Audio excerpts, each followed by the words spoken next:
File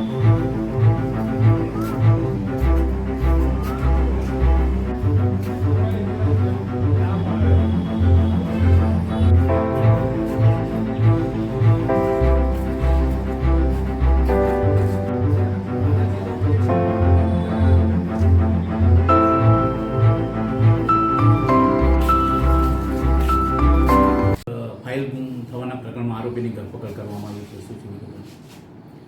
Anand જિલ્લાના બોરસદના block survey number 571/2 તથા 568/1 વાળી જમીનો હિજરતી પ્રકારની એટલે કે નવી શરતની હોવા છતાં બિન ખેતી કરી સરકારશ્રીના પ્રીમિયમનું નુકસાન કરેલ હોવાનું જણાઈ આવતા તે સંબંધિત ફાઇલ કલેક્ટરશ્રીની કચેરીની રેકોર્ડ શાખામાંથી જાણી જોઈને ખોટી સહી કરી મેળવી લેવાનું જણાઈ આવતા ત્યાંની મુવમેન્ટ રજિસ્ટરમાંથી ખોટી સહી કરી અને ત્યારબાદ આ ફાઇલ રેકોર્ડ શાખામાં પરત કરેલ નથી તથા રેકોર્ડનો નાશ કરવામાં આવ્યો છે, જે બાબતની ફરિયાદ આ શાખાના નાયબ મામલતદારશ્રી દ્વારા 1 માર્ચ 2025ના રોજ કરવામાં આવી, જે ફરિયાદ આણંદ ટાઉન પોલીસ સ્ટેશનમાં આઈપીસીની કલમ 409 તથા 201 મુજબ નોંધવામાં આવી.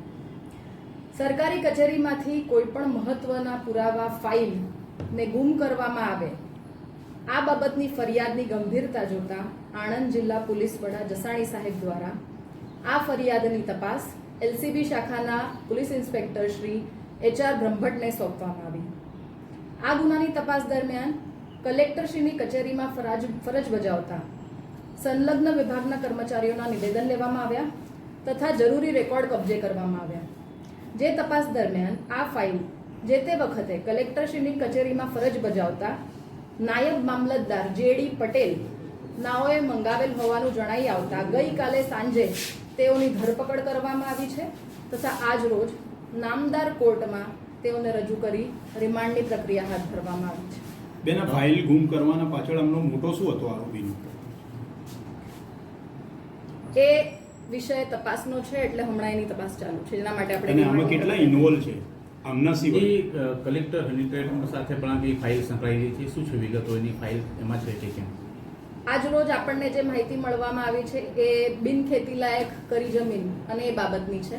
આગળની તપાસ દરમિયાન વધુ વિગતો મળશે, જેની આપને માહિતી કરવામાં આવશે. બીજા કોઈ ઇન્વોલ્વ છે આમના સિવાય? આ આરોપી સિવાય બીજા કોઈ ઇન્વોલ્વ છે? આજ રોજ આ એક આરોપી આપણને મળવામાં પાત્ર છે. હવે એમની જાણકારી, એમની માહિતી મેળવીશું એટલે બીજાની પણ ઇન્વોલ્વ કેટલા છે, કેટલાનો હાથ છે, શું ઈરાદો છે, બધું આપણને ખબર પડશે. ચાલો.